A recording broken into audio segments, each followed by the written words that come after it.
Hi friends, it's Caitlin and welcome back to the Floating Rock podcast. I hope you're having the most incredible day ever. Welcome back. Guys, okay, you know what I hate? I hate when you're just like tired and you're like, okay, I got sleep, I've had caffeine, like what the fuck? Anyway, it's kind of my vibe today, but it doesn't matter and maybe it's honestly on topic. But I thought I'd introduce this topic through a sort of soft hard launch of a side quest I'm doing right now. Basically, I'm a part of this Chinese culture pageant as of right now.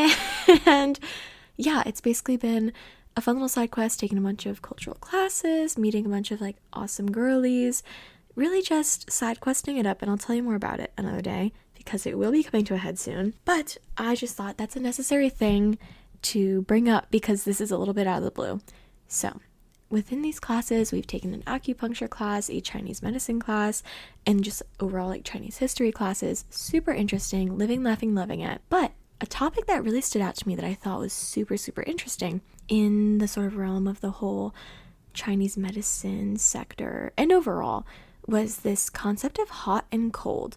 And to break it down a little bit, just right now, something that was actually like super, super interesting to me that I kind of put together through all these classes was so much of, if not literally all, okay, probably not all, so much of Chinese tradition and like health and medicinal practices and just beliefs and like just so much of how a lot of it works and is rooted in yin and yang and just like that balance, that harmony. And I never really knew that before. And like think about like feng shui, like it's all about this like balance, you know? And I thought that was super interesting. And yeah, we were introduced to this topic of hot and cold and how it relates to your health. And I thought it was so interesting because, as we know, I am a health and wellness girly, but I thought I'd present it in this episode in a little bit more of a trendier way, if you will, but also a way that I think a lot of us will relate to and kind of, I don't know, because I think there are so many of these cultural concepts that are part of cultures and like other just these things that exist in the world that I feel like are a little bit more traditional, and like it's so easy to be tuned into that mainstream sort of like what's happening and what's in and like how everyone's training, how everyone's eating, diet culture, whatever. I feel like there are these things that have existed for literally forever that we aren't paying attention to and that are honestly really interesting, but sometimes they're just not as palatable because your favorite influencer is not talking about them. But today your favorite influencer is talking about them. Just kidding, I know. But obviously, as per usual, I will preface, especially for this one, I don't know shit. This is just purely like things I've kind of gathered from those classes / like a little bit of like internet research. And so like if I'm genuinely wrong, so sorry, but it's just kind of like stuff that I've synthesized in my brain recently. And I'm like, wait, tons and tons of fun. And I thought I'd share it with the girls because like I thought you guys would enjoy it and like probably, I just don't think this would come across your desk if not right now. You know, like maybe it would. I don't know. But yeah, okay. A few of the ways that I heard this whole hot and cold, yin and yang in this whole health sector described, metaphoricalized, if you will, that made it digestible for me, no pun intended, one of them was your digestion is kind of like a little fire, and this fire is basically like the generator of your body. It's the thing that's either giving you energy or taking it away. And, you know, honestly, it also aligns with the whole like, okay, gut health is trending, like happiness starts in the gut, like all that kind of stuff. And so almost the basis of this in a way is like the way that you are powering that generator, that little fire, kind of really does determine like what your health is going to look like. And I think they probably use fire because like there is an essence of it that is kind of warmth in a way, warm foods, keeping like no extremes, no hot, no like super cold, you know, but also that fire is temperamental, you know, not too much oxygen on it or it's gonna like blow up, or not too cold or else it's gonna go out. And just like a fire is best when it's kept steady and it's kept balanced, if you will, burning steady. And so yeah, I was like, okay, very interesting, very interesting. And another kind of example thing I'd heard was like, basically it was kind of said that like, okay, back in the day, you know, the really rich people would be getting sick a lot because all they would eat would be the foods that kind of lay within the hot category. I guess I'm skipping ahead a little bit. I haven't fully explained this hot and cold, if you will, yet. Really rich people would get sick because all they're eating is those hot energy foods, the spicy, the oily, the super, super flavorful, over the top, your freaking orange chicken of it all. I don't know, girl. And then On the other hand, the less fortunate people, they would be getting sick a lot because they were eating a lot of raw foods all the time, you know? Like, I feel like, I don't know. I feel like I've definitely like had a few things come across my desk of like people hating on the raw vegans. Rest in pieces to the raw vegans, but just being like, that's just not fucking good for you to be only having raw shit. Who am I? If that's your journey, that's your journey. But to get actually into the whole, okay, what does hot and cold represent? So hot is these things that stimulate and kind of like speed up, in a way, almost stress out the body. But there are like good things, because when I was also looking into this, it felt very easy to take cold's side. You know, the way it's getting described, it's those oily, spicy foods, it's the overtraining, it's the movement, it's everything that you would honestly associate with hot. It's stress, but it's also ambition, and it's also movement, and it's, you know, like there are these good things that are associated with this hot energy, because on the other hand, there's cold, and cold is going to be those raw foods, like those hydrating, kind of nourishing things, if you will, the vegetables, I don't know why, I just think cucumber. To me, cucumber is literally the epitome of a cold food. Even ice cold drinks, or, you know, cold energy things can also be like rest, like sleep, and, you know, other emotions like silence. Silence is cold. And so, you know, two very different things. And when you hear me say all that, you kind of cling on to cold, don't you? You think like, I don't know, Caitlin, cold sounds a little better than hot. Like, what are you talking about? But cold can also look like extreme, like sedentariness. It can look like sluggishness, you know, like when you eat these things, like, I don't know if this has ever happened to you, if you've ever been in an era of like eating super, super healthy, tons of salads, and you're like, why am I literally bloated? I ate a salad. Like, but that's a thing, you know, like too much cold isn't necessarily good. Too much rest is not necessarily good. You ever nap and feel more tired, you know? Oh, caffeine goes back to the hot. Like, just, I'm remembering those examples right now as I'm talking, but neither is better than the other. And I feel like that's something that I have to remember, and you have to remember, because it really, every time I kind of like look into it, it looks like cold is better, but I swear it's not, because the whole principle of all this is balance, bringing it back to that balance thing, and bringing it back to the whole winter arc of it all. Why are we here? Why are we talking about this? We love health and wellness here on the pod. We love working out. We love going to the gym. We love eating healthy. We love being our best selves, you know, like looking our best, feeling our best, all that kind of stuff. But I think I personally have ran into this moment recently of living too hot of a lifestyle. And I'm like, tea, and I don't like that. And I think, at least from like what I've gathered of this whole winter arc movement thing, I feel like it more was a thing last year. I haven't heard as much about it this year, but it's definitely something we all have heard about, right? And it's this, you know, locking in now so you can be hot by spring, summer, you know. But I liked this approach after thinking about this whole hot and cold yin and yang thing. I like the approach to a winter arc as not this time to overwork yourself and self-isolate and hide and just output, you know. And maybe I'm wrong, and maybe that's actually not what the winter arc is, but that is kind of like what I've gathered about it. But, you know, if you think about winter as a season, like everything slows down, the trees all die, and like, you know, nature kind of reflects. That was interesting too, looking into this whole thing. Like, I can't remember it exactly, but each season also has, you do cold things in the winter, and then you do hot things more in the summer. Fuck me, I can't remember. But there's also a big emphasis on living with the seasons as well. Might I add too, that's actually really funny. Living and being from Hawaii is like, okay, whenever someone says a seasonal fruit, I'm like, diva, what's the difference of the season? It's just rainier. Like, that's always been something kind of funny, like living here, where like we really don't have seasons, or at least extreme ones.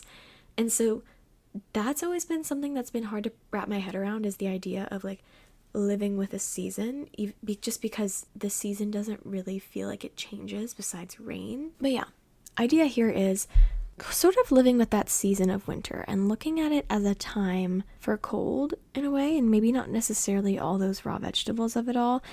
But what I took away from it, like, this is just how my brain is working with it right now. My idea of a winter arc, especially when it comes to this concept of balance and hot and cold, is a winter arc, to be its most beneficial in a way, would be a time of locking in on mastering like your routines and finding like sustainability for yourself, and almost like learning how to rest. Because as we know too, if we're anywhere tuned into like the fitness world, like, you know that muscle growth happens when you're resting and not when you're actively working out. You know, like, that's why you need to rest. That's why people cold plunge. It's why they sauna.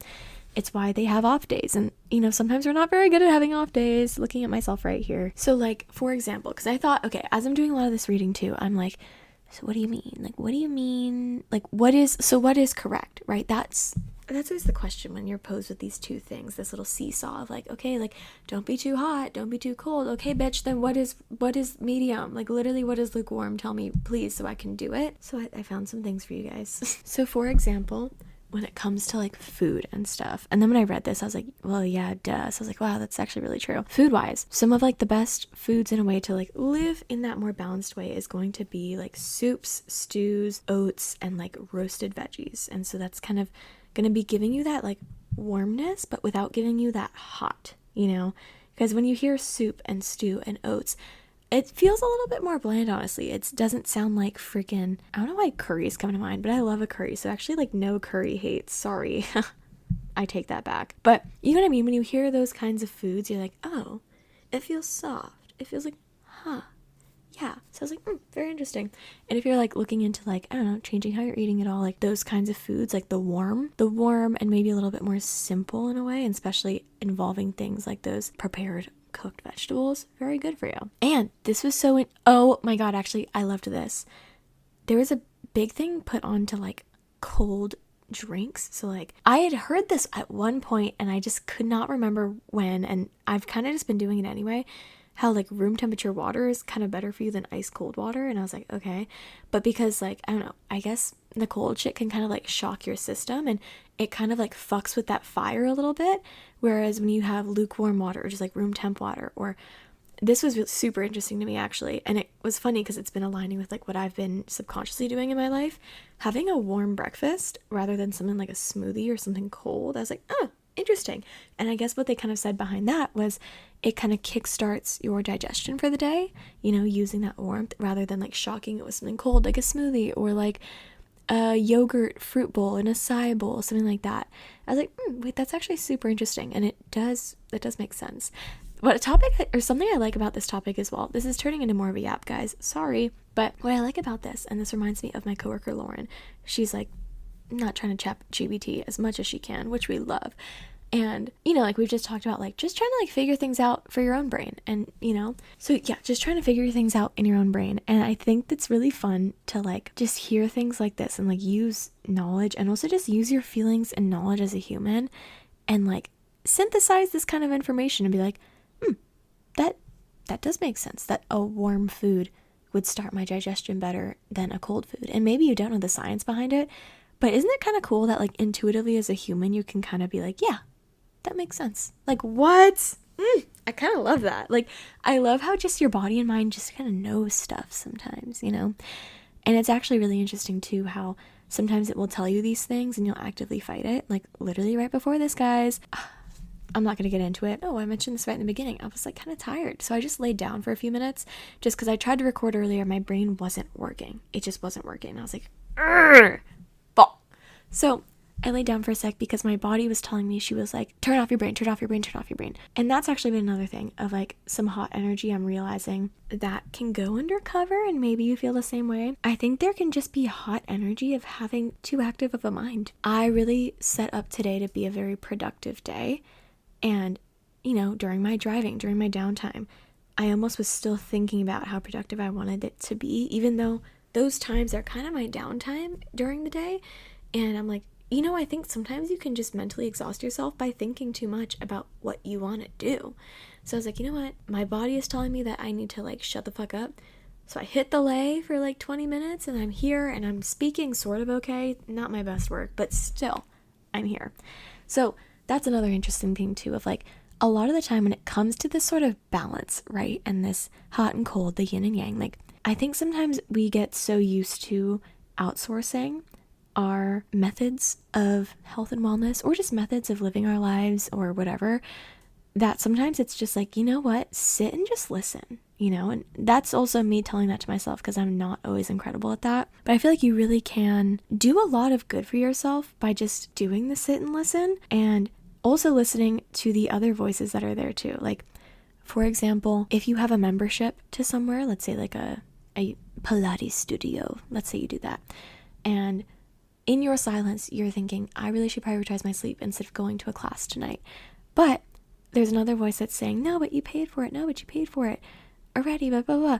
you're gonna waste your money. Like, which voice is louder? Which voice are you gonna listen to? And, and that's just like so interesting to me. If like, realistically, you do know. And a lot of the times we make active decisions not to listen to ourselves because of these expectations that we hold for ourselves and these things that we think are gonna make us better, but usually don't. Yeah. Oh, wait. I like, this makes me want to jump into another topic, but I kind of want to save that for another pod. But big point here, because I am trying to keep these episodes a little bit shorter recently.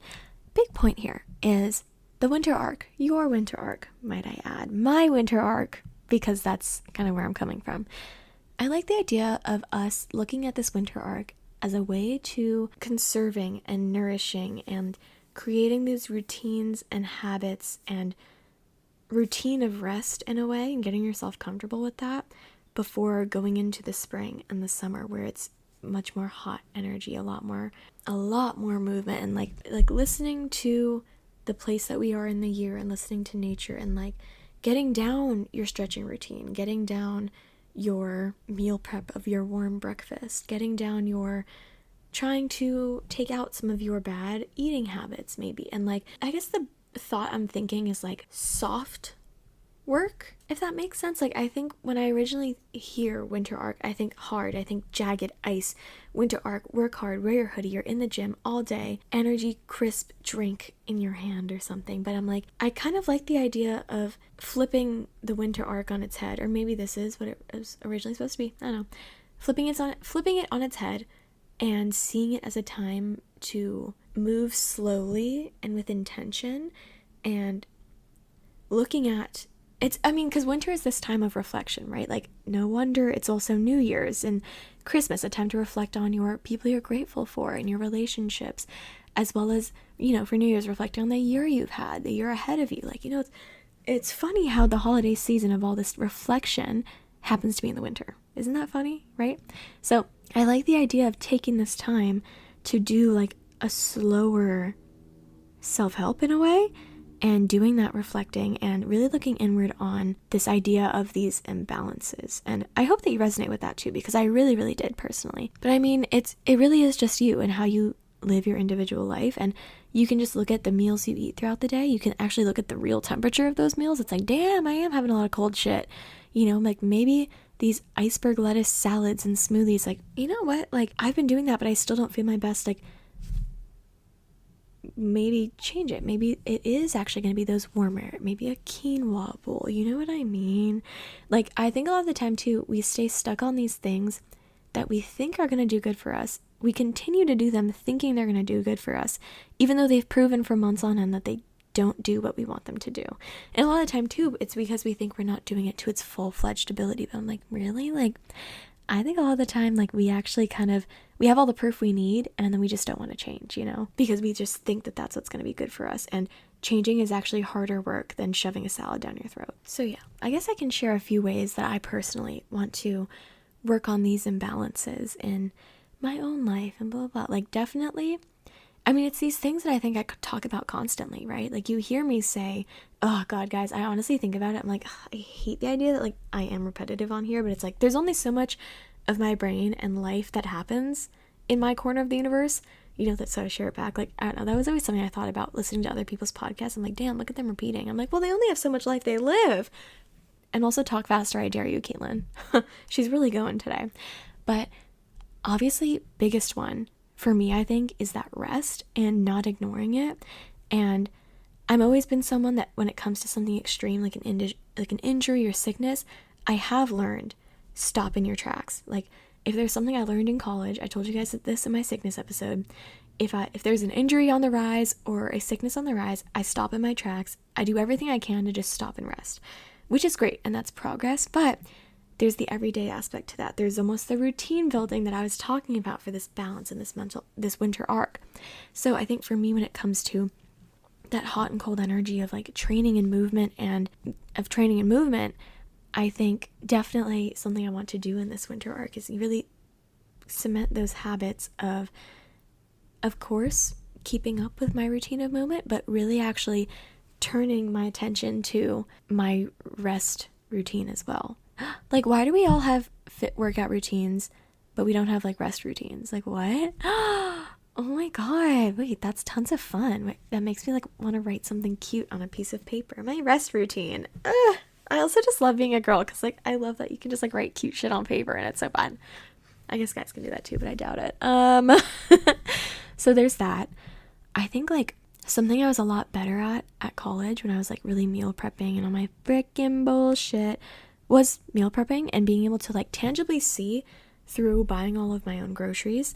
That is, you know, all for me, if you will. And being able to see in front of me, like, here's what I'm putting into my body and here's the balance or imbalance. And, you know, like when you're putting everything in your cart for the week, it's a lot easier to see, like, okay, wait, there's a lot of this, a lot less of that when you're planning out what you're going to eat throughout the week. And so now living in a place where I'm sharing a fridge and I'm not the main grocery getter of the house, like, and things aren't as up to me, you know, and I'm really busy. I think that's another sort of imbalance I want to pay more attention to. It's putting more attention into what I'm eating as a whole, maybe throughout the week, rather than just meal to meal, because I think sometimes it's easy to think like, oh, this is healthy for this meal and this is healthy for this meal, but maybe they kind of fall into the same bucket and you don't receive as much balance throughout the day if you're almost like falling into the same healthy bucket throughout the day. Does that make sense? I don't know. That is actually really funny. That is something that was really great about like fully being on your own. And lastly, mentally, I meant to talk about this. There is hot and cold mentally, as I kind of said right in the beginning. You know, stress is hot, depression's cold, sluggishness, all that. And so when it comes to my imbalance, like in the dome, right? I think this winter arc really does make me want to, something I talk about. If for some reason my therapist is listening, like my queen, that's one of my resolutions, is to really get on that meditating grind, because meditating is that cold, it's that silence, it's that recovery, it's nourishing for your mind and body to just shut the fuck up and reflect, and even better than reflecting, empty. Because I think even sometimes I like to frame rest as something productive, and it's like, dare I say that almost counterbalances the rest sometimes. So that's a big one. And, you know, it's the journaling of it all. It's the intentional quietness. It's the doing things without music or podcasts in the background. It's, yeah, all that kind of stuff. And I guess, yeah, overall point there is, as much as we want to focus on these fitness and health and wellness routines, it's also paying attention to our rest and recovery routines as well. And I think that is a really great way to take advantage of a winter arc, keeping traditional Chinese medicine concepts in mind. Thank you for coming to my TED Talk, everybody. I thought I'd have more about the whole Chinese medicine part. Maybe I did have enough for you guys. I don't know. But I don't know. I thought it was interesting and fun. And I don't know. I like this way of looking at life a little bit because it's different than I normally look at it. Like, I am definitely susceptible to falling into productivity, a little bit hustle culture, a little bit overworkiness. So it's fun to think about things like this, and I hope that it opened your mind to, like, really, if there's anything I can hope that you took away from this episode, it's to have a moment of silence, of reflection, and thinking about, number one, what your body's saying to you, how you're ignoring it, listening to both voices, what they're saying, why you're listening to one, why you're not listening to the other, and finding your own imbalances, because imbalances, while I gave you some broad strokes of them, you know, they're probably a little bit more specific than that. And for you, they might be even fully different than those and more specific than those. You know what I mean? But I think it's so easy to take to the internet, to take to other people's routines, other people's advice. But I am also a firm believer that sometimes we know more than we think we do. And I don't know, your brain's a crazy place. And I think sometimes you actually do know the answer to these questions that seem impossible, like how to get the biggest muscles possible and how to get as skinny as possible or whatever you fucking want, or how to get to as athletic as possible, or whatever random health and wellness goals, how to be as happy as possible, honestly, because it is a mental game too. A lot of the time I think you know the answer, and it's just hard to sit and listen, and sometimes even harder to like take the opposite route, you know, do something different than you have been. So yeah, I hope you enjoyed this today, guys, and maybe it inspired you to do some more research on Chinese medicine-y things. And clearly, I do not know the most, and this has really inspired me to keep looking into it and like implement more of it into my life, because it is so fun and interesting, and honestly, it's kind of simple at the end of the day. Simple yet complex, you know, one of those kinds of things. But yeah, thanks for hanging. Follow the pod, rate the pod, subscribe to the pod. That'll make me super happy. We're really closing on the end of the year. It's crazy to be hitting this time of year again on the pod. I'm like, wow, I've done this before. This is insane. But yeah, thanks for being here. I love doing this. I love talking to you guys, and it makes me very happy, and I hope it makes you happy too. So yeah, thanks for listening. Peace and love and peace. Bye bye.